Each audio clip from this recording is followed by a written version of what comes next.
Welcome to the Dork Forest. Jackie and her pals will never bore us. Shameless confessions about our obsession will make us laugh and smile. So let's explore the Dork Forest and dork out for a while.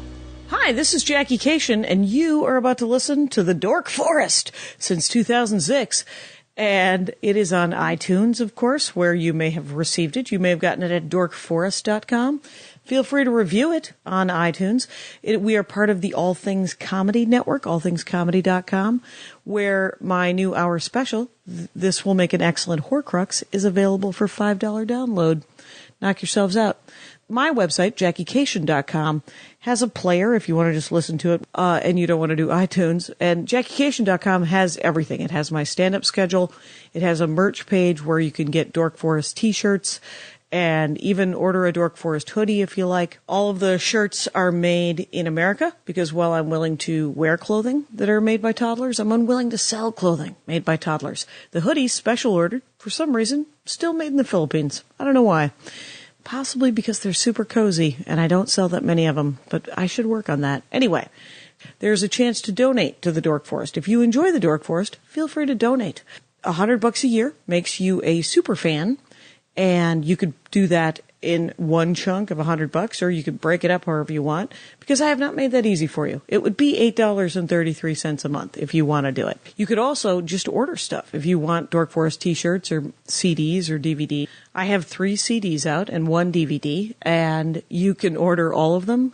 You could order a t-shirt, you could order a hoodie, and that will also support the show, and I totally appreciate that. Yeah, just so you know, the DVD of the Horcrux is Friday's second show. That is the video. And the CD is Saturday's second show. I don't know. I didn't videotape that one, but I like that set better, so that is the CD. The DVD is approximately 56 minutes long, and the CD about 48. So they're different sets, but they're the same material, and it's weird, but I like it. The credits. Let's credit the people that make this show possible, quite honestly.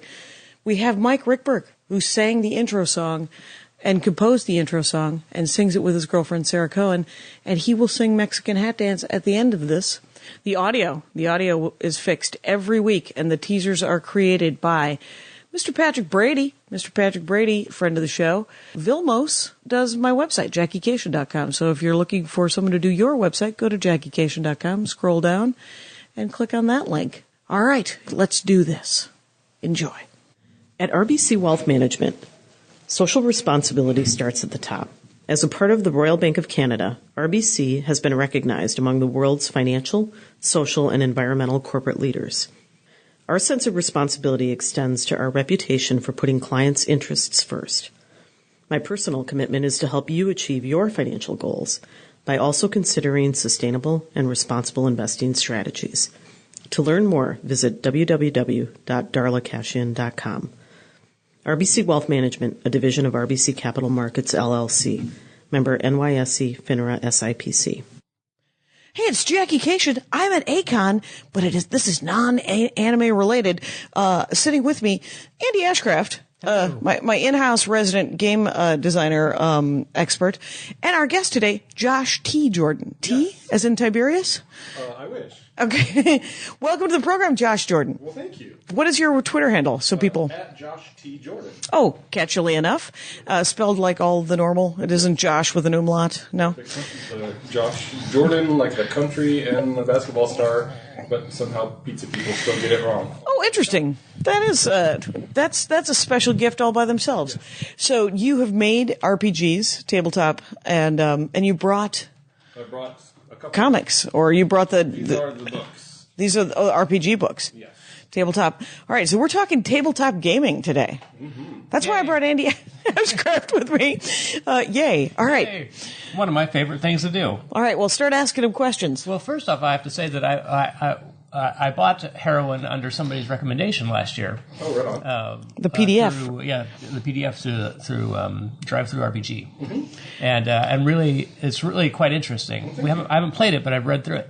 And so I'm excited to know that you've sort of pushed forward with this sort of storytelling mechanics. So Heroin, if people go, what website is that one available at? You can find the digital copy of everything at drive-thru, THRU, Okay. drive-thrurpg.com, and there's everything that's in physical form is at Indie Press Revolution. Okay. And what they are is they're books to create your own adventure kind of thing, right? Like D&D. Yes. Okay. And the fact that you've read the books, Andy, and not played the game, is a classic RPG moment. And so we're like, well, I don't have anyone to play with, but I will read this book at least once. We'll read the book. And then, The digital sort of revolution, the ability to get them just electronically has only increased that part of it. yes. That's not really a problem as long No. as you're still having fun. Right. Yeah, I suppose. Right. Right. And it's tell us a little bit. Why don't you tell us about Heroin? Okay. Yeah. Well, all of my games, and Heroin is the first that I was able to publish, are part of a tradition called indie role-playing, which is just a fancy way of saying there's no big publishing company behind it, even compared to D&D. Which doesn't seem huge, Right. and yet They make But it's huge. They Is make huge. millions of dollars. okay. For a book company, they're not that big. Okay. Well, the ones I do, I am able to publish as a very small 1 to 1.5 man company, and there are lots of those. And Heroin is the first one that I've done. Okay. And I've just sort of become aware of this since going to Gen Con last year and going and having conversations with people and then having being exposed to all this crazy stuff that's happening in the indie RPG world that I had no idea. Okay. There are games for everything. I mean, Much like comic books and comic books, they can be about anything. manga, they can be about anything, and the mechanics can be about anything or nothing. Oftentimes they're It's just a story, or they're just here's a world to play in, and go wander around in it. right.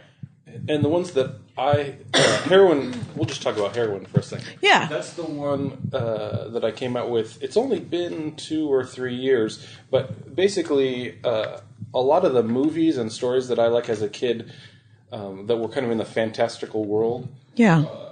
had heroic kind of teenage girls in them, like Labyrinth or Alice in Wonderland. Or, Okay.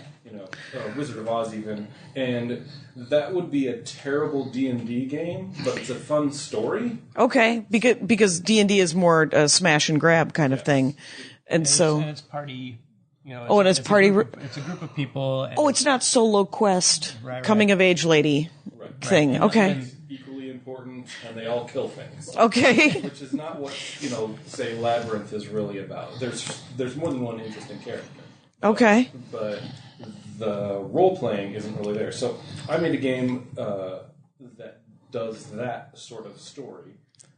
And I have since come out with a couple of sort of supplements for that, what if one guy I know has lived in Japan for a long time, and he wanted to kind of translate it into more of a historical Japanese Okay. teenage girl, which is still not a good D&D game, but is an interesting story to explore. So he kind of went off into his own thing. And that one that you've got in your hands right there, Girls Elsewhere, Right. is actually several of these indie game authors got together and they each wrote a chapter, which is a different world. So one guy, he lives in the Philippines and he knows lots about creepy Filipino mythology and these weird monsters. that's cool. And so he basically said, "Oh yeah, what if you traveled into a Filipino mythological world?" Yeah. And I was just like, "Yes, yes, Yes. So when they you essentially through your online sort of presence, you got to meet these other writers and artists and authors, and they were like, "I would like to play in your world as well." Yes. And you're like, "Yes, please write." So is this? Am I pronouncing this right? A mod? Is this its own, their own little stories within that you can then take the game mechanics from Heroin and play in these stories? Yes. So Girls Elsewhere is a supplement book. You could call it a setting book. Okay. I never remember. I want to say 8 different settings. Okay. So you would, in this particular case, you would need those 2 books.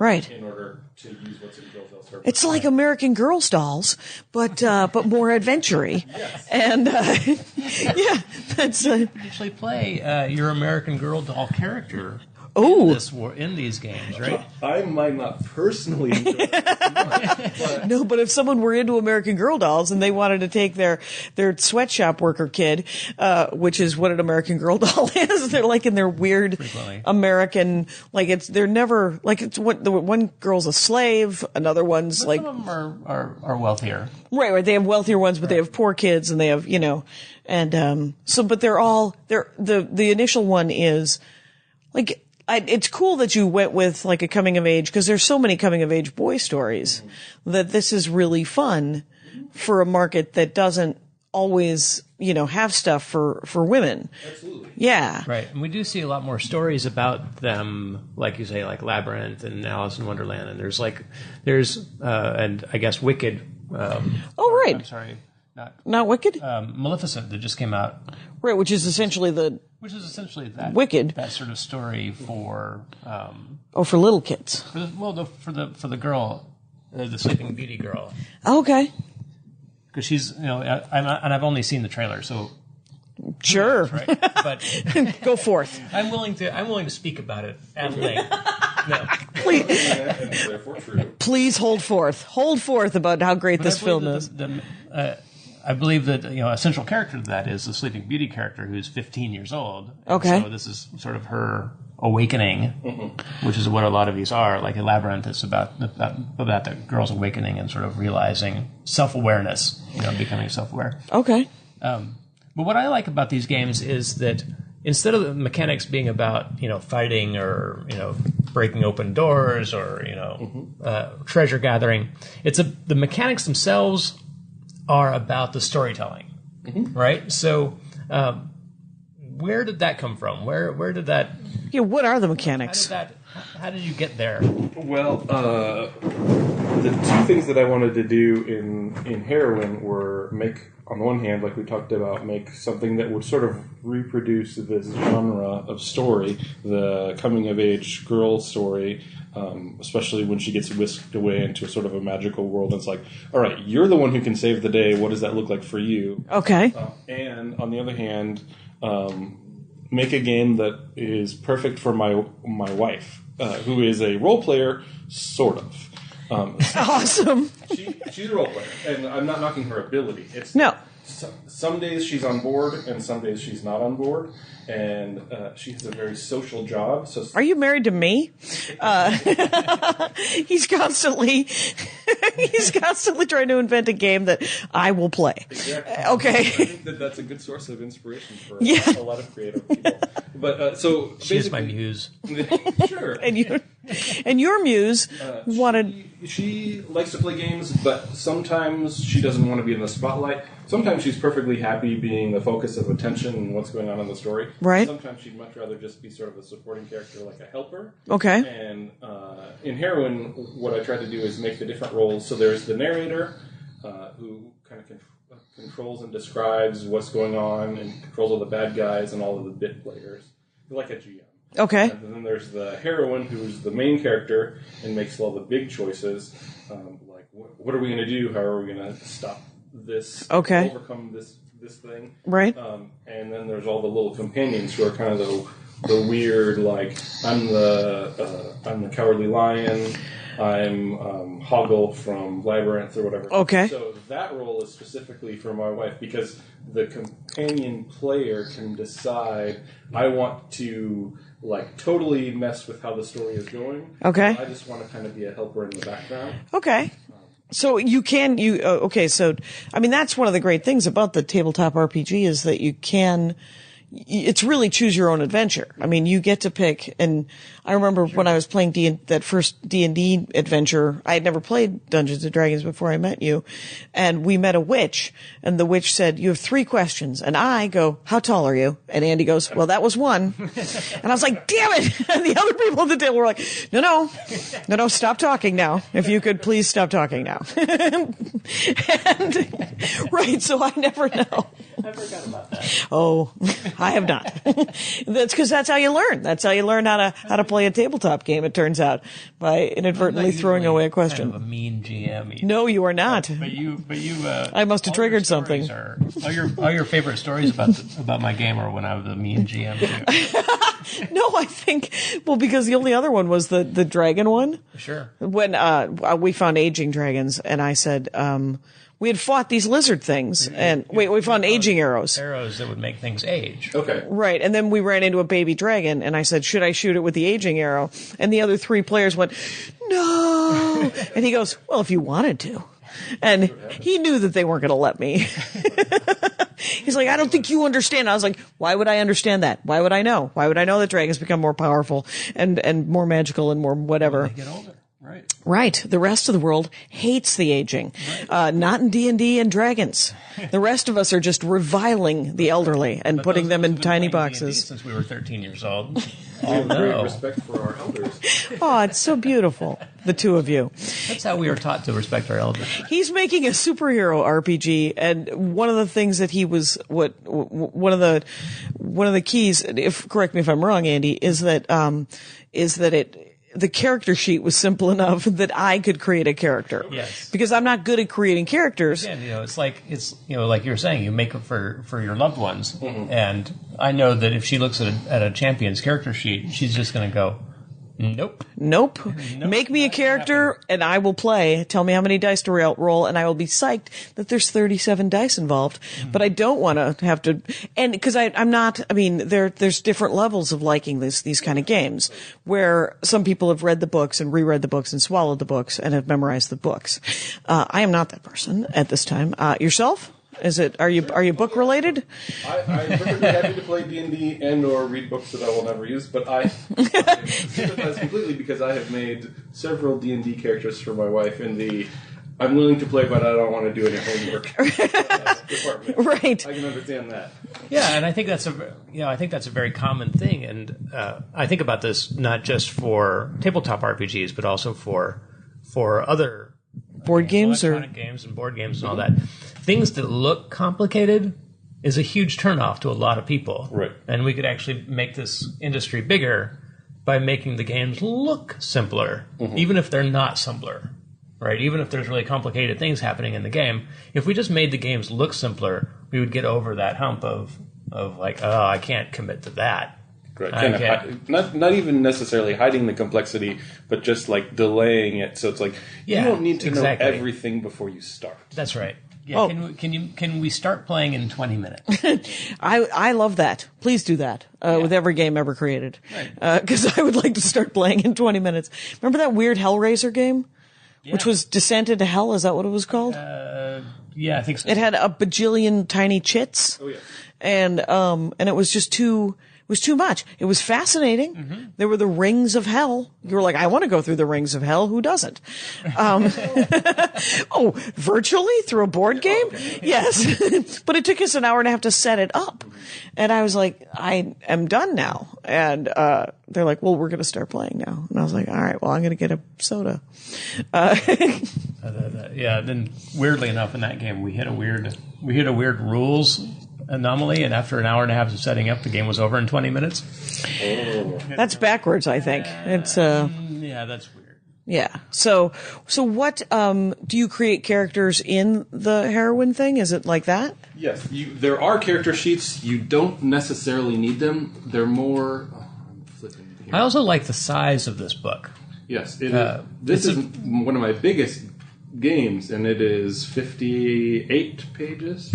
Yeah, so blessedly short. That's the way games should be for more casual play. Okay, there can be source books and spell books and all those other things for people who want to read expansion-y kind of stuff. I can just show you, which doesn't help the listener at all. But basically, character sheets are what's your name, and here's a reminder of how the rules work. They're beautiful. Oh my gosh! Yeah, it's all swirly and cool, nice font, and it's got there's accent aigus, or at least just the I is dotted in a great fashion. They are beautiful, and it's like sign here. What is your name of your character? Okay, the story starts when, and she enters the story when, and then she usually causes trouble by. Okay, this is almost exactly like in the fact that there's 5 things to fill out. That's right. And then you may begin playing the game. And I'm not the guy who came up with the idea of doing things that way, but I am 100% on board. Do you know who that guy was? Well, In your world? Yes. Okay. We could have whole episodes of, let me tell you about all these ingenious role-playing game designers. Yes. Who I think... Yes, please. I don't know any of them. Sure. The guy who I think I noticed did character sheets right for beginners is Fred Hicks. Okay. He, let's see, how would you possibly know him? He is one of the creators of the Dresden Files RPG. Yeah. So, Oh, the Dresden File RPG? yes. Yeah, and there is such a thing. Yeah, all right.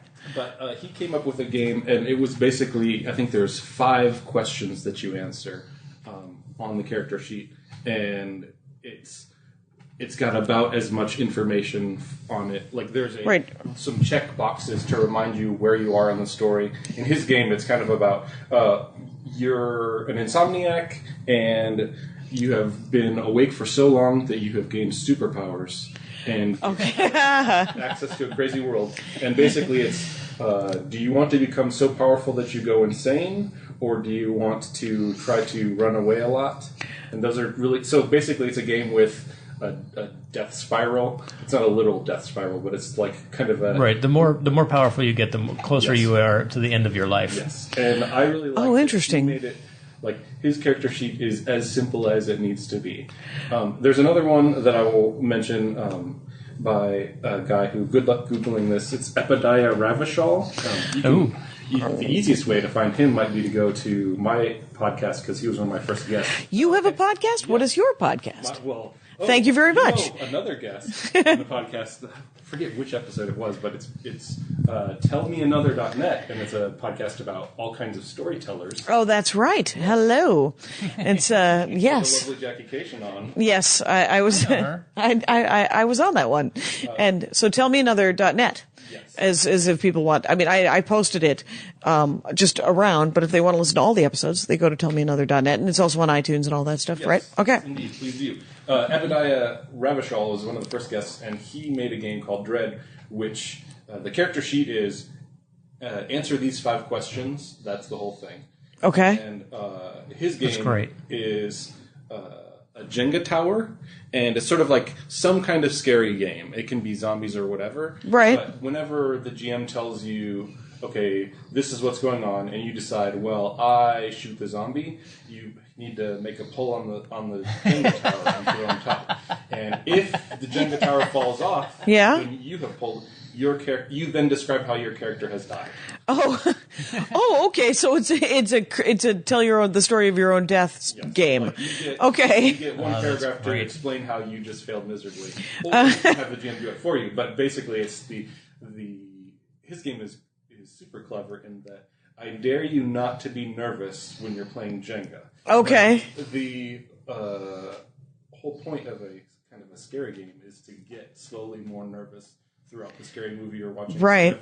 So he just tied the two together. But he also is one of the first people I saw who did the kind of fun character. The streamlined, super streamlined. Like what's the bare minimum of things you need to know about your character to start playing the game? And on the other side, there's the champions.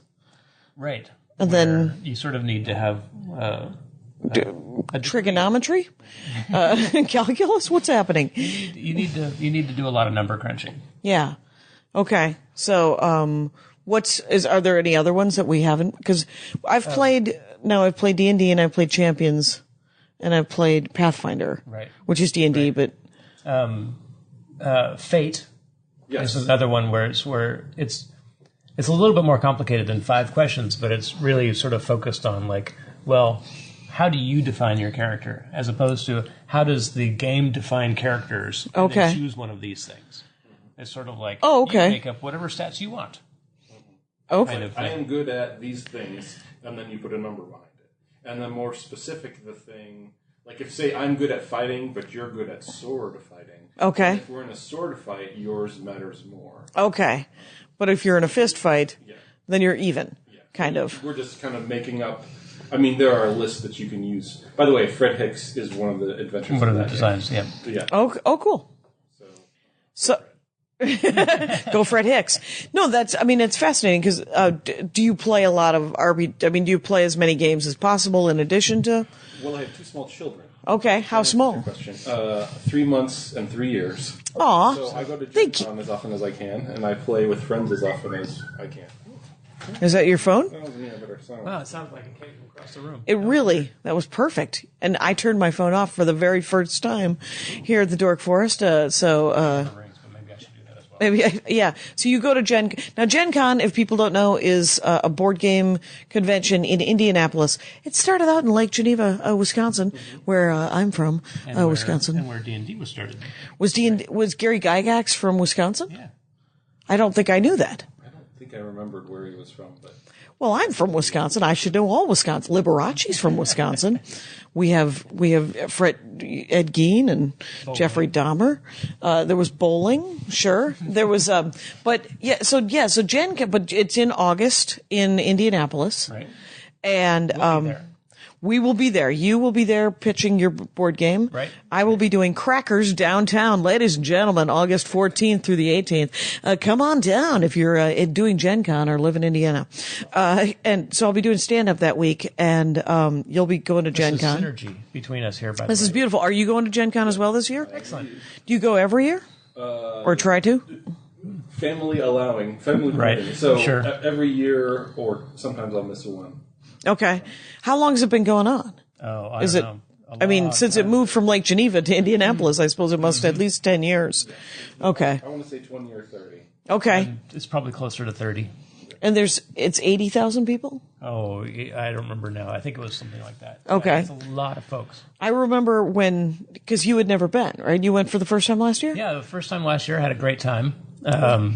They have a terrific room called the First Exposure Playtest Hall. Oh, yes. Where I happen to know the person who runs that. Oh, excellent. What's that person's name? Avanel Wing? Yes. That is the greatest name in the world, Avanel Wing. Well played. She is all right. very nice. Okay. And and so I basically ran my board game at the First Exposure Playtest Hall last year. Cool. And now that it's been a year of iteration, I'm going to do it again. Okay. And then hopefully, and then pitch it. Yeah. What's your game called? It's called Brutiki. Brutiki. And we played it yesterday here at Acon, and it was really fun. And it's Norse tiki gods. Norse tiki gods have discovered the South Pacific. Okay. Norse gods have discovered the South Pacific and have become tiki gods. Okay. So yes, and it's a bridge building game. You're building bridges between islands, and then you're moving the islands around, and you're causing destruction, and you're doing that sort of stuff. You are godlike strategy game. Yes, and you and your godlike powers can move those islands around, and you can destroy bridges and build bridges, and it was super fun. And but that is. But that convention has every kind of game, right? It has any sort of tabletop game. So board games and RPG games. That's right. And you've been at least 3 or 4 times, or? Yeah. And it's vast. Like it's huge stadium size you're basically filled with tables of people playing games. Is it like a convention center? It's a convention center, yeah. Yeah, the Indianapolis Convention Center is pretty large. They also take over pretty much all the hotels around there and have seminars and whatnot going on. And they're people doing live action role playing and all that good stuff. You saw the 2 rooms that are here for gaming. Yes. Picture 19 of those or whatever. Picture 100 of them. But my thing about LARPs, which is live action role playing games, a lot of people don't know, they have to. The ones that I've seen, and there's only been 3 or 4 of them, take like 6 or 7 hours. Yeah, there's a lot of different kinds. Actually, we sat down and played D&D for 6 or 7 hours. This other game that I brought with me. Yes, is that new? A postcard game? It is called Doll. It is a 20-minute 2-person LARP, which is it is a fun, goofy, scary game that is partly a proof of concept that LARPs don't have to be a 6-hour event. And okay. There are there's a whole group of LARP designers who do what are called parlor LARPs, which are you could do them in somebody's living room. Okay. Maybe one person will dress up, maybe everybody will dress up, whatever. Right. This is more like what we've done with the Enigma games. Is they're considered parlor LARPs. Okay, or theater LARPs, or Theater LARPs, yeah. yeah. Okay, and then There's a whole I'm only a fan of LARPs. I don't consider myself a super expert, but over the past year, I've just learned that there are a million different kinds, and not all of them have foam swords. That's right. Because are those ones called combat LARPs? Yeah, the combat okay, LARPs. okay, combat. Because they were selling them down in the dealer room. They were selling foam, the Jack coolest very looking excited swords. about the cool swords. They were clearly not real, and yet they looked real. And they were, there were rapiers, and there were cutlasses, and there were broadswords. But this is really cool about like playing in public, just two players. Have you? You should look at a festival called Come Out and Play. Okay. Which is basically a festival of outdoor games. And Outdoor games. Oh, right. Is that thing in New York? Yeah. They run it in New York. They run it in San Francisco, and I think several other places now. I'm not sure. But this is like a perfect game for Come Out and Play. Nice.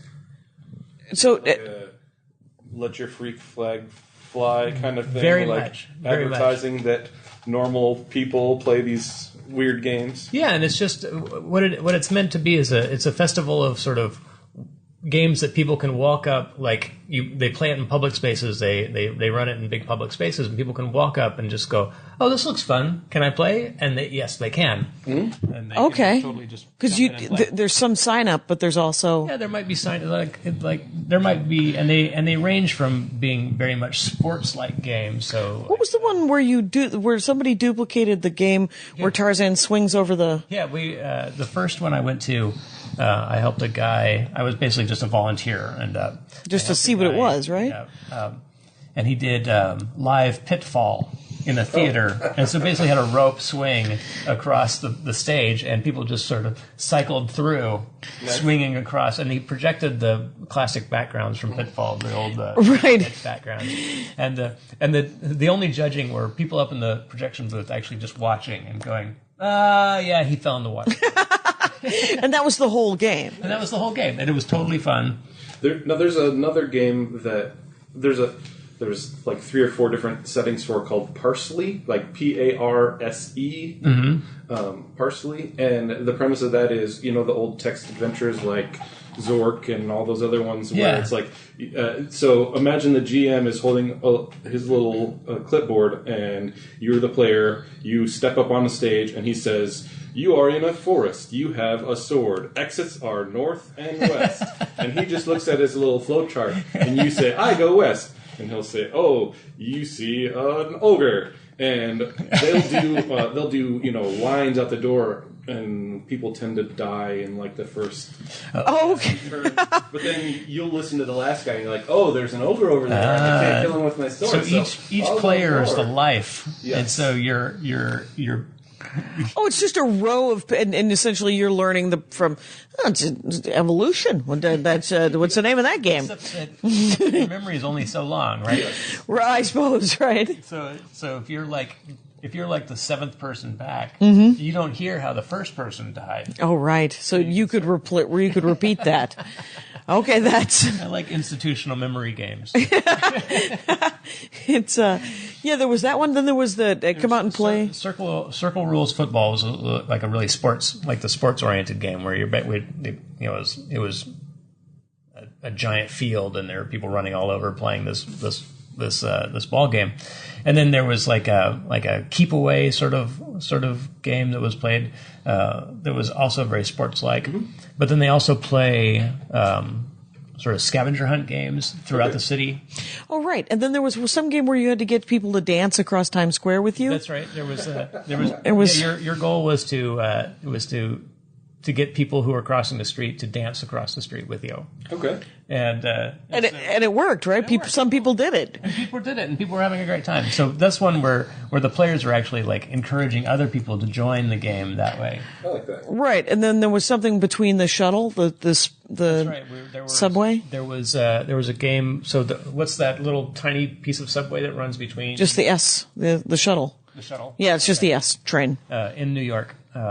between Grand Central and Penn If I Station. remember correctly, the goal was to get people to carry something, like carry a colored token. Yeah, like a from one flag side or something. to the other side and give it to somebody else on the other side. Okay. And so you had team members on either side, and you were basically like trying to find people who would be willing to do this in rush hour in New York. And yeah, so I mean, it's so interactive that and super short. So you ran the graveyard LARP. Right. So the next time year, travel. They moved the game out to Brooklyn, and there was a great big historical graveyard out there called Can't remember. I can't remember. You know, So they had actually asked me, it's like, can you design a LARP to be played in this graveyard? And so some friends of mine and I designed the LARP for it, and then I got there and realized that the graveyard was actually much bigger than I thought it was from the maps. Like, the maps didn't give me a good sense of scale, and I realized that the graveyard was like 3 times larger than Wow. all the places that I had. Oh, we're far. To like people should go in the graveyard, and it's like, yeah, those are miles apart. Those are not like hundreds of yards apart. Those are like, You were hoping it was a tiny Boston cemetery instead of a giant Brooklyn cemetery? yeah. Well, I didn't realize. Yeah, there's and you showed me the maps. I had no idea myself, so could have been anything. So I ended up having, like, in the last, like, the day before it started, like, all right, well, let me find a corner of this graveyard to play in. But people had fun, and it was it didn't go off as well as I had anticipated, but people had fun. good. Yeah. And so, how long have you been writing games? I want to. Publishing maybe 3 years, and playing around, and I've been playing for. But writing games, Yes. like making games for your friends, how long? That's what counts. I would say You get credit for all of it. I would say my brother and I probably started 15 years ago in writing very poorly designed additions to whatever it was, Sure. our superhero games of choice Oh, yeah. at the time. It's Yep. like, well, this is clearly unbalanced, which is a notorious problem for superhero games. Yes. It's like, I'm invisible and invincible. You can have whatever powers you want. So we, of course, as what would be used, like 15, 16-year-olds were able to figure out exactly how it should be really fair. Sure. Right, you got to fair it up. Right. Well, that's the way that these things work, right? Right. Are there games that you just like playing right now that you would recommend for the listener? Sure. I mean, besides heroin. Yeah. Oh, of course. There's Heroin, and then there's the expansion Girls Elsewhere. Well, if you're into LARP, there's a LARP that I'm going to be publishing, but I did not write. It's coming out next month, I want to say, that is loosely inspired by Heroin, but it's all its own rules. It's just sort of a, hey, you like that Labyrinth and Alice in Wonderland thing? Here's a LARP version of it. That's called Dangers Untold, and it's by a live-action writer named Shoshana Kessick, who's a nice New York grad student in the area of game design. Oh, excellent. Oh, that's cool. And then just for fun, I would say check out a game. Again, I need to pick games by people who are easier to spell, but check out a game called Zombie Cinema. You can find it on Indie Press Revolution. Okay. It's made by a Finnish man named Eero Tuovinen. Oh. So good luck on that one. Oh, wow. Nice pronunciation. Well played on the... I had to ask for multiple people to help me with that. But he has sort of a VHS cassette box that inside it is all you need to play a 2-hour-long zombie game. And that's a great convention game because you can just kind of rope people in, and Right. it is highly unlikely that more than one person will survive. But that's games a zombie. where like in D&D, if you die, you're done playing. Yeah. You have to make a new character or something, Zombie right? In Zombie Cinema, if you die, you get to help play the zombies. So Sure. when people die, they tend to always be laughing and still Yeah. on board with the rest of the game. And I've run that at Gen Con for people who have never played role-playing games before, and everybody seems to have a pretty good time with it. Yeah, it's Cool. It's a genre that people get.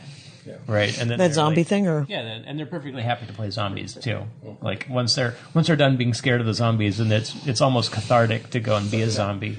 Because usually one of your friends has thrown you under the bus. And now it's your mission to make sure that they don't get got one either. but the analogy of society, man, we all just give up and eventually become the zombie, man. That's how it goes. We all just get these jobs and offices, and now we're just zombies. Yep, I played in one of those sorts of games, and I was one of the 6 human players to start the game, 6 living people. Yeah. And the GM was very smart about it. He let us be in this house for probably 4 or 5 hours, just like watching movies, playing games before the zombies attacked. So we had like all this time to sort of relax and sort of get used to like, oh, we're just here in this space, and, Right. And then all of a sudden it was like a zombie attack. Nice. And it was great. Oh, right, because they were at the windows, weren't they? Yeah, they were at the windows, and they had timed it like he had gotten all these other people to be zombies, and they hit the windows at the same time all around the house, and it was terrifying. Just freaking terrifying. Yeah, I would not play that game. But didn't... He had even enlisted. And this is a great story. He had enlisted. So there was. Was this Aaron Vanek? No, it was Richard Becker. Richard Becker made this story. Okay. Becker made this game, and friend of the show. Friend of the show, Richard Becker. But he had. There was a husband and wife, and because they had small children, at any given game, only one or the other of them would play, and the other one would stay home with the children. Sounds familiar. Yep, sounds right. Mom was playing, Dad was home with the kids. They were playing. The humans were playing themselves. So the idea was the scenario was you are yourselves in a world that does not have zombie movies or zombie. You don't know anything about zombies. There's no tradition of zombie stories. So, so at one point she says, "Well, I'm me, right? I need to call my family." Oh, And she didn't know that he had already enlisted the her husband? family. Yeah. And so she calls, and her daughter, who's maybe 4, answers and says, "There's something wrong with Daddy." And you hear in the background.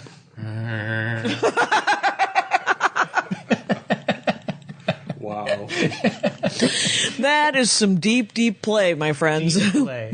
That is deep in the Dork Forest. Awesome stuff. But yeah, everybody's on board with zombie games. Right. Andy has approximately 22 to 47 people that he can play games with at any moment. At any moment. It's awesome. In Los Angeles, when we met, he said, "We will never move." Because I cannot find people to play games with in other cities. I tried to. They're there. It didn't work. Yeah, they're there. I just can't find them fast enough. And I was like, fair enough. If you go to Gen Con for 3 or 4 years in a row, you will find one person in every city, which is not exactly a solution. But it's a good start because they might be connected to 3 other people. Right. And but do you have such a community here in the Dallas area? You know, there's a monthly board game meetup, and we've been 2 or 3 times ever. Okay. And, I would certainly recommend people in Dallas go and check it out. I think it's called Dallas Games Marathon. But the very first time we met 2 other couples who were our age and into exactly the same kind of board games and role-playing games. Perfect. And that was probably 6 years ago, and we've been hanging out with them ever since. And now we all have plenty of young kids right now, but whenever we get the chance, we can Right, but that's fortuitous that you would meet them all and then know each other. Right. And if you have kids that are about the same size and the same age, and that's extra handy, right? Yeah. Okay. You're like, go roll around like puppies, and Play we're dates gonna. for the kids become board game dates for half of the adults. We're working on getting the oldest, who are about 5, into Pokemon and that kind of stuff, because it's kind of a little gateway drug for them. Right.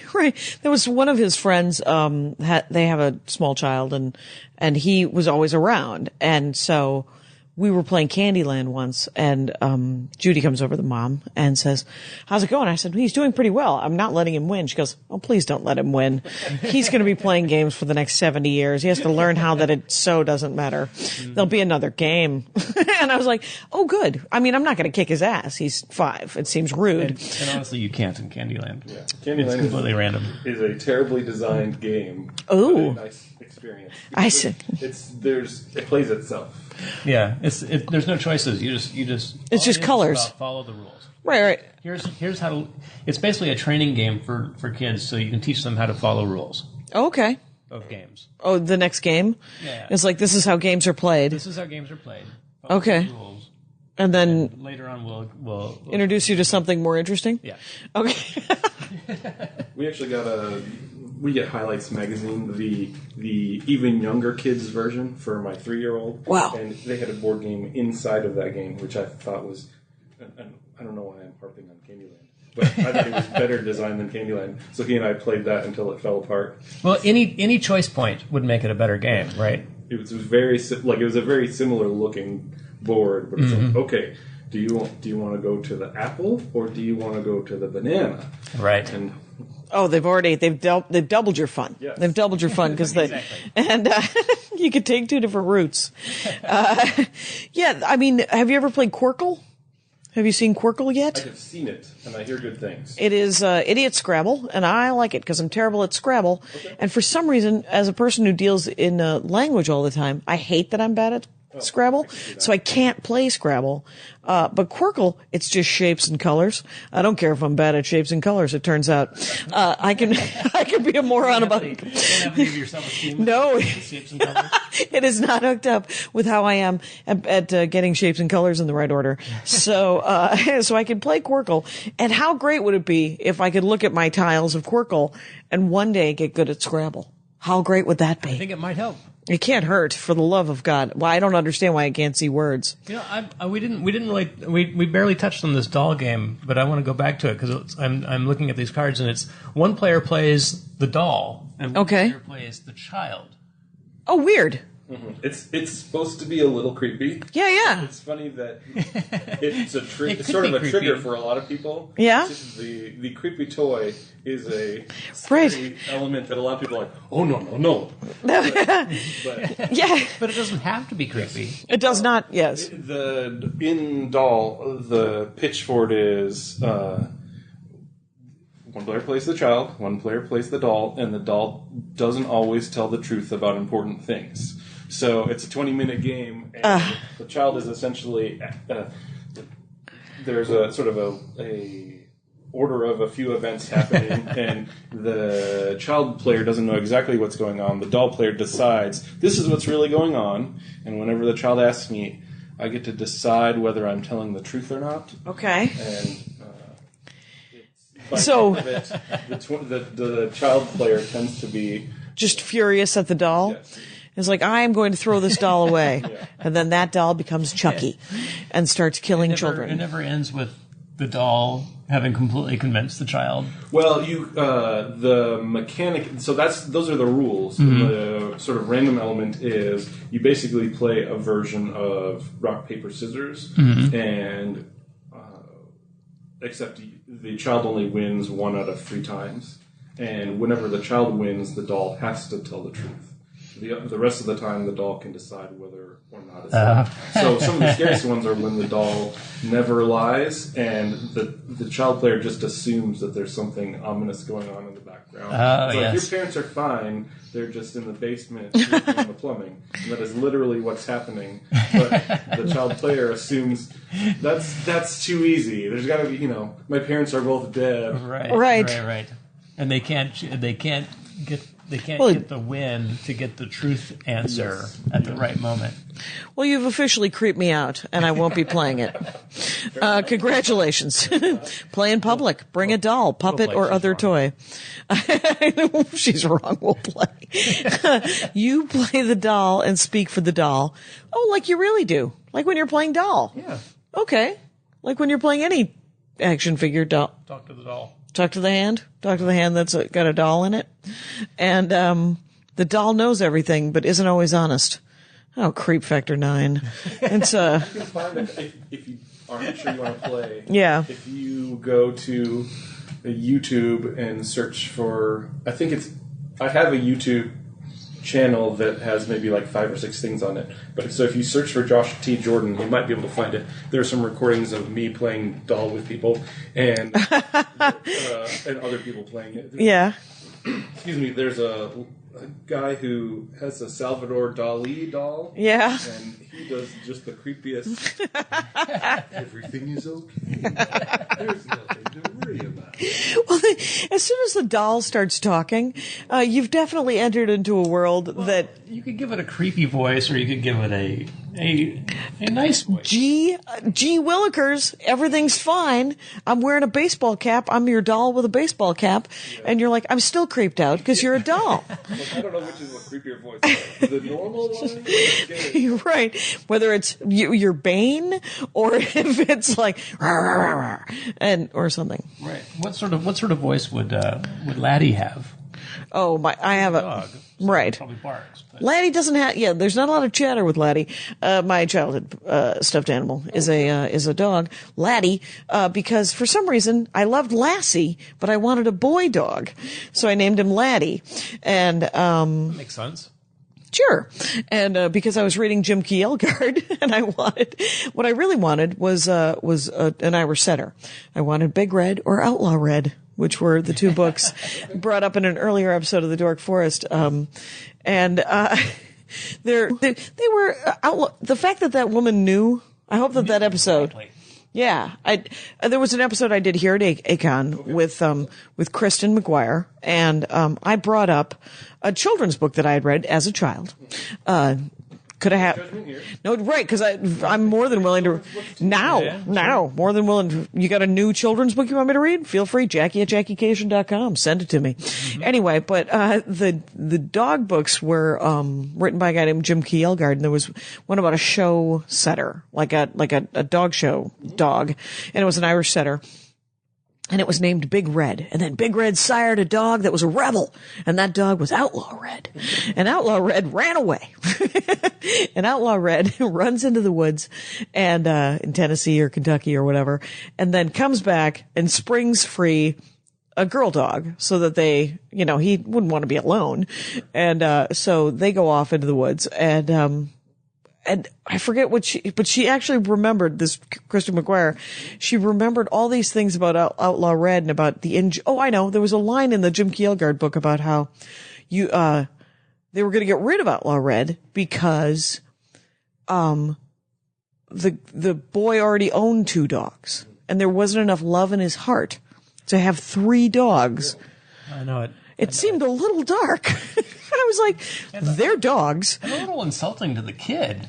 Yeah. I think You that, can't love 3 dogs? That's a small heart. Not to have a third dog. right. Yeah. 2 pets per person is the rule in Los Angeles. You can only have 2 cats. You can only have 2 dogs. That's your rule. That is not my rule. That's a city ordinance What? in Is Los it? Angeles. Yeah. You can only have 2 pets. Yeah. Hence the television program. Hence all the stray cats. Animal hoarders. Yeah. Oh, and crazy cat lady who lives by us, who has stray cats, in quotes, which is why she gets to have 11 cats or whatever. Yeah. And feed them all. They never come inside. They're not hers. And yet they're hers. She feeds them. They're her cat. She named them. Anyway. Well, does that also mean that the possums and the raccoons who also eat the food are her cat or her pets? I saw some sort of rodent the other day. It was a waddle. What Possum. is that? Does a possum waddle with a pointy tail? Yep. Yeah, that's an ugly animal. A little scary. Yeah, Yeah, they look like skull faces. No, I've only seen the butt, and I'm okay with that. Them coming at me with their skull faces would be less. Where's that 20-minute game? Me and my pet possum. The doll could be played by a possum. What are the other cards? Oh, yeah. Are they more the same or? As sort of so I've got 2 copies of Doll here. Sure. As half a joke, half a design exercise. Every role-playing game needs an expansion. Doll is a postcard-sized card. Yes, and so this is Advanced Doll, which is Advanced doll. It's another postcard. Yes. Fantastic. Longer sections. Longer sessions. Reverse doll. The child must help the doll understand the world. Oh. See, I would want to play that, where the child helps the doll. Multiple children, multiple dolls, so multiplayer. Multiple children. And actually, I take it back. Advanced Doll is 2, and it seems like I only brought 1, so that you only have half the expansion. But the whole point of it is, you can just pick one of these paragraphs and say, all right, I've played Doll enough. Now I'm going to play Reverse Doll. Right. That's great. That is great. Good, nice work. Oh, thank you. That is. So, do you have a day job? Oh yeah. I'm so sorry. I want you to not have a day job, but it seems to be the obvious thing with because you're an indie game designer. Indeed. Yeah. I know of maybe 2 game designers who do not have day jobs. I work at an accounting office, and I'm slowly working on maybe going back to get my PhD someday. But for fun. now, Yeah. accounting office. You work in an accounting office and you make games. So, and you have children. Did I read also that you're a minister? Indeed, yes.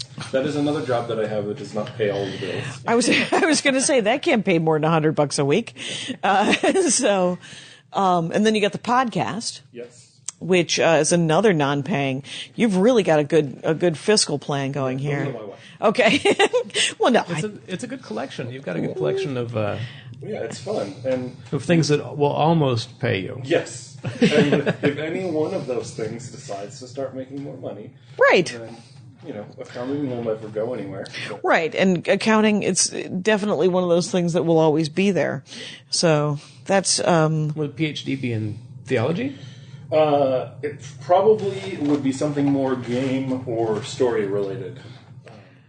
And it's like fiction writing, or no, there are game design programs, Yes. especially in Europe, and a few of them are Oh. computer game related. yeah. Oh, really? And those are the ones that I'm interested in. But there's also What are they in Germany where all great board games? actually in Denmark is a good one. Right, And this the is Scandinavian. if you'll talk to Aaron Vanek, friend of the show, he will tell you all about the Scandinavian LARP community, which is super academic.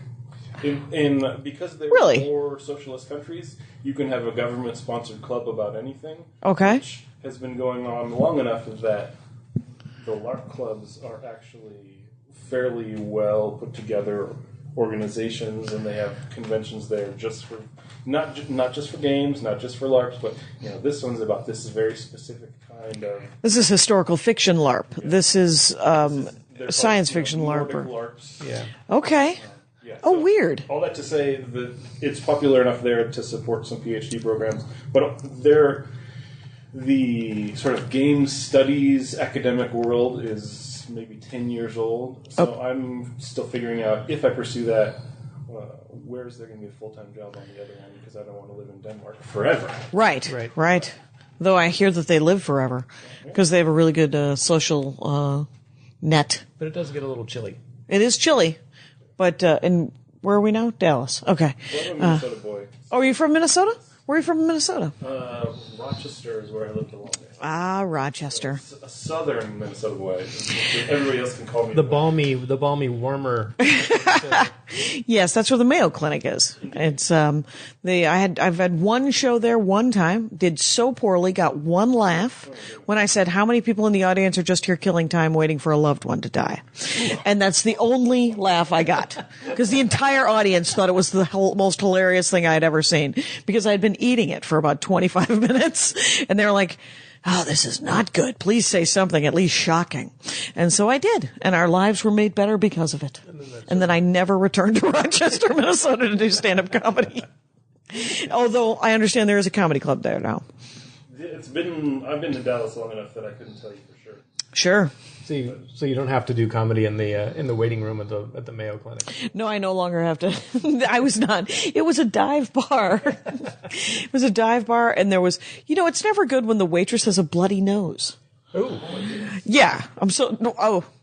I did not mean that to get that reaction from you. You guys are correct because you're human. I am clearly some sort of cybernetic being that I'm like, no, it's not. People get bloody noses for a variety of reasons. Right. I don't know if she had been punched in the face. Somebody just punched her in the face. Or meth. I guess is one of those two things, some sort of drug. Too far north. I shouldn't know this. But Oh. As a Midwestern, I think that might be too far north for a lot of meth. Oh, no, there's meth everywhere now. Oh, is it? Oh, yeah, if you, ladies, Rangers of the Dork Forest, if you're looking for meth, I recommend Anywhere that people have allergies. you find, why? The Sudafed. Oh, okay. Oh, right. It's a Sudafed joke. I was like, no, I missed it. When I lived in Iowa, which I also did for a long time, Yep. there was a lot of meth production and kind of shady parts of that because I guess one of the main components is related to it's something that farmers would legitimately have. Okay. So they could, and yeah. Hey, well, we have a lot of this. We might as well. Yeah. If you want to find where meth is happening, find the railroad and then just follow it to sort of near the outskirts of town. You will, in the Dakotas, you'll find a couple of Native Americans doing Lysol. And then right near there, you'll find some sort of meth lab. It's very sad. It's one of the saddest. In other words, please. So, Okay, yeah, talk about games. This game is coming out. I think. Right, what's the meth game? Something Breaking Bad. Yeah, a Breaking Bad game would be pretty fascinating, but I don't think it would be about The making of meth? meth making. It would be about the sort of bigger world Yeah. Oh, where where there are bad guys and conflict. okay, so it could just be like a mob kind of game Yeah. or a mafia kind of game or something. Okay. It's And then the bromance between between Walt and the kid. and the kid. All right, that was so not a bromance. There was just like heads a button, and then eventually, spoiler alert, was it a bromance? All right, defined as. That's how romances start, you know. That's how it is. Yeah. On page 47, they kiss. Kiss, kiss, kiss. On page 127, they decide they like each other. Ah, and then I think. Have you read Harlequin Romances? I think that's the formula. And Yes, I did read a bookstore, and there is a formula. there is definitely a formula. It's okay. So we're near an hour, but do you want to get into something? No, I was just going to ask about you talked about maybe going back and getting a PhD. Do you have a master's now? Yes, in theology. In theology. Okay. Oh, cool. Where'd you get that? Dallas Theological Seminary, Catchy. All right. Nice work. Where'd you get your undergrad? University of Iowa. Okay, nice. Quad Cities? No, Iowa City. Iowa City. There we go. My knowledge of Iowa is scattered. You're only about an hour off. Right. Well, it's it's fine. All right. It's all right. I can't judge. I have absolutely no knowledge of Iowa. You do not. You were raised in Central California, Right. so All of my northern. California knowledge is podcast based. So Oh, really? Is it because you listen to podcasts and so you know where, like, the Los Angeles-based podcasts are? Are there San Francisco-based podcasts Oh my gosh, yes. that you listen to? Jordan Jesse Go is virtually a San Francisco-based podcast because Jesse Thorne mentions being from San Francisco. Every episode? Fair enough. And yet he lives in Eagle Rock or Silver Lake or some damn thing. And, well, that's interesting because I'm sure that because there's a large, wherever there are comics, there's definitely podcasts. And then everybody else gets to do them as well. Do you It's listen the great. to some other game podcasts? I do. I actually listen to more comedy podcasts now, but there are as many game podcasts as. What are some good ones?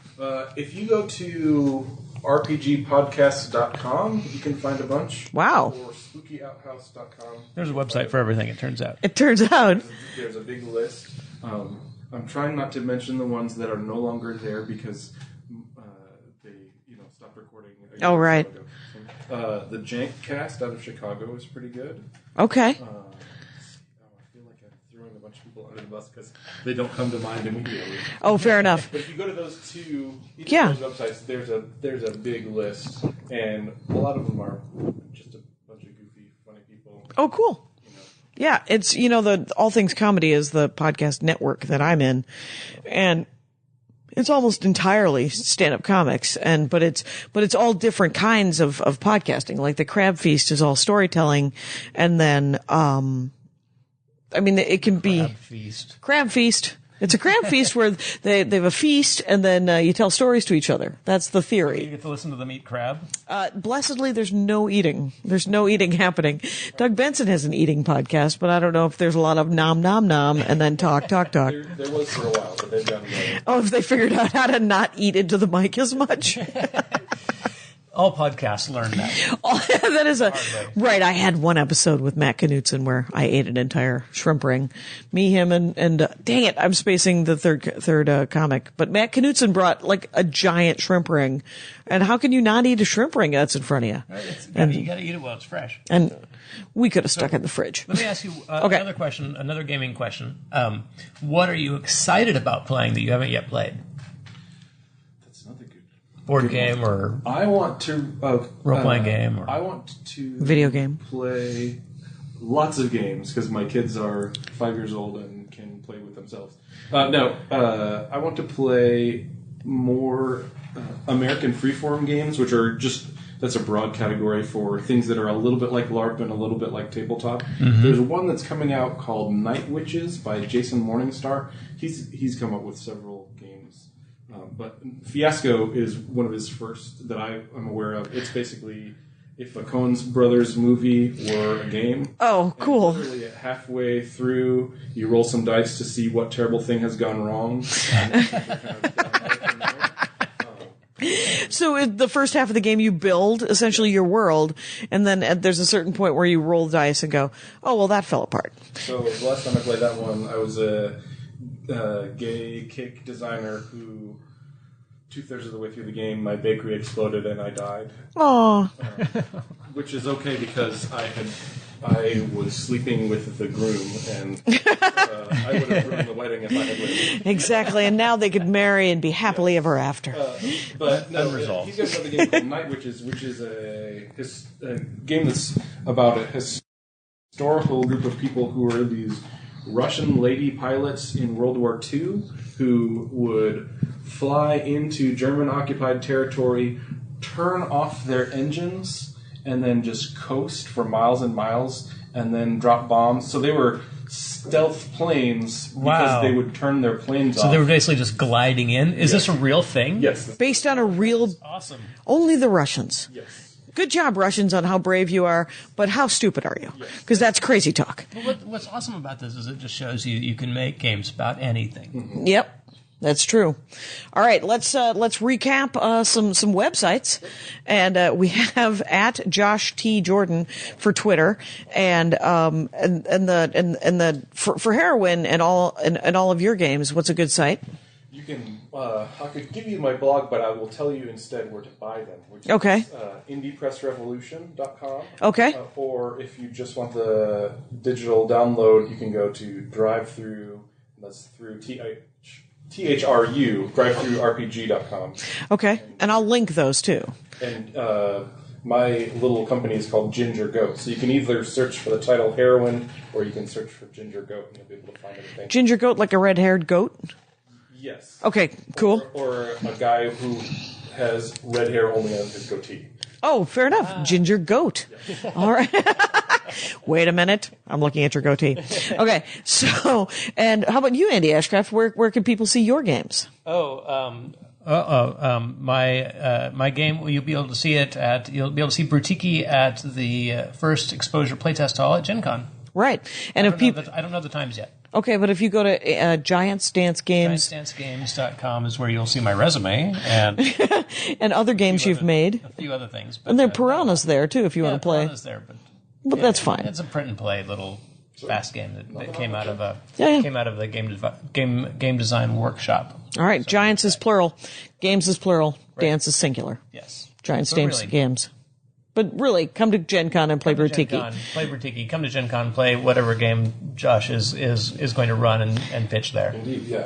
If you go to Games on Demand, I will be volunteering there. That is a place where you can go, show up, no preparation needed, and they'll give you some kind of weird, fun game. Awesome. Cool. All right. Hey, this has been great. I've learned a great deal about game design, and I've learned the dolls continue to creep everyone out. So thanks for listening, Rangers. Take care out there. Bye. Thanks for listening. My hat, my hat, my hat. They're dancing around my hat. My hat, my hat, my hat. Well, what do you think of that? If it looks like a Mexican hat dance and it sounds like a Mexican hat dance, it's most likely a Mexican hat dance. So take off your hat and let's dance. Yay! Oh my God. Why don't we just call that as the end of the show?